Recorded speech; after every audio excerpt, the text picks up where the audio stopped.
मार देतौ ढोड़ी पढ़े लागे जहिया मिलमी अकेला मार देतौ ढोड़ी पढ़े लागे जहिया मिलमी अकेला चलो ही चीज देखा के गे छौड़ा खेल जैतौ खेला चलो ही चीज देखा के गे छौड़ा खेल जैतौ खेला मार देतौ ढोड़ी पढ़े लागे जहिया मिलमी अकेला मार देतौ ढोड़ी पढ़े लागे जहिया मिलमी अकेला म्यूजिक बाय डीजे सरफराज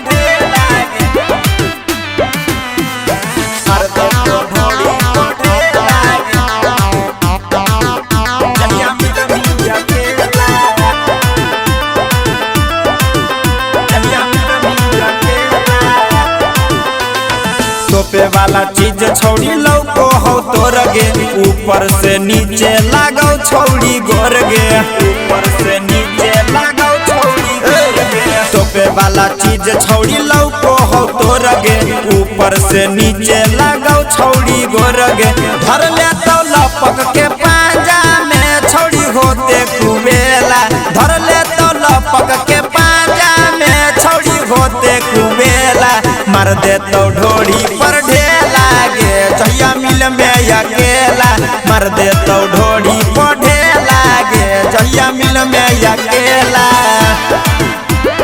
मार देतौ ढोड़ी पढ़े लागे मार देतौ ढोड़ी पढ़े लागे जहिया मिल में अकेला जहिया मिल में अकेला रहिया में चलो ही खूब अगरा के कुआं नियन अपन ढोड़ी देखा के कुआं नियन अपन एक दिन बुझली है रहिया में चलो ही खूब अगरा के कुआं नियन अपन ढोड़ी देखा के एक दिन राजा रंजितवा गे छौड़ी करतौ झमेला एक दिन जीवन रंजितवा गे छौड़ी करतौ झमेला मार देतौ ढोड़ी पढ़े लागे जहिया मिल में अकेला मार देतौ ढोड़ी पढ़े लागे जहिया मिल में अकेला